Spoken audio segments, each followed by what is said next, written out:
Salut tout le monde! Allez, le printemps est là et après les personnages, quelle est la première fleur qu'on voit tous apparaître dans les espaces verts? C'est les pissenlits.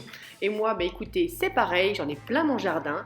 Et l'année dernière, j'ai découvert cette confiture, cette gelée de pissenlits appelée aussi cramaillotte, une recette du chef Frédéric Doucet et franchement, c'est une pure merveille.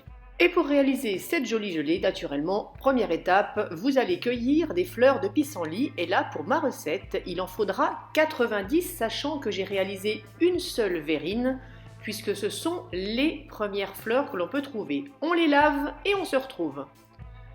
Donc voilà, c'est sûr, elles sont tout de suite beaucoup moins sympas une fois qu'elles sont passées sous le robinet, mais c'est pas grave, on les lave bien, il faut retirer tous les éventuels petits insectes qu'il pourrait y avoir cachés à l'intérieur. Vous répartissez vos fleurs lavées sur des plaques en les espaçant au maximum et on les fait sécher au soleil. Alors attention, on est bien conscient que l'eau va partir, mais vous n'allez pas vous retrouver avec des fleurs complètement sèches comme on pourrait trouver dans les magasins.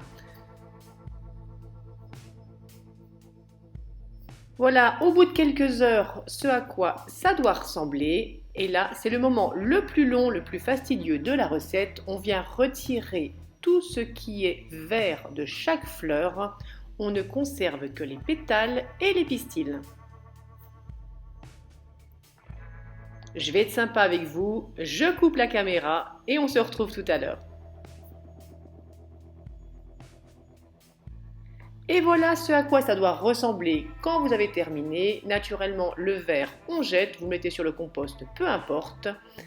Et on continue. Dans une casserole, vous mettez 375 ml d'eau. On vient ajouter toutes nos fleurs de pissenlit.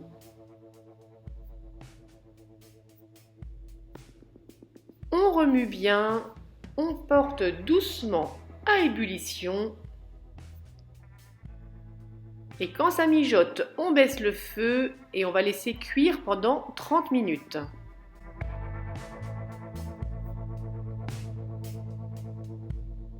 À l'issue de ces 30 minutes, on coupe le feu, on couvre et on laisse infuser pendant 1 heure.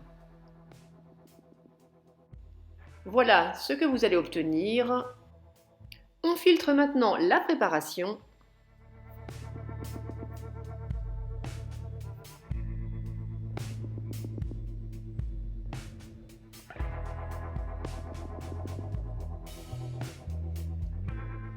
Et si vous avez bien travaillé, vous allez pouvoir récupérer 320 ml de jus que l'on reverse dans la casserole. Séparément, on va venir mélanger 250 g de sucre avec 5 g de pectine.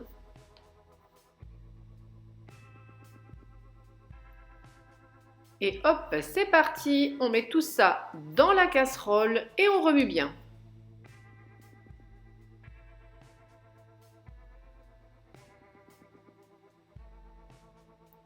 On ajoute enfin une cuillère à café de jus de citron et on va faire cuire notre gelée 1 heure à feu doux. Quand c'est terminé, si vous avez un peu d'écume, vous pouvez la retirer, peu importe. Et il ne reste plus qu'à débarrasser dans une verrine. Vous fermez ensuite votre verrine et vous la retournez sur le couvercle pour la stérilisation.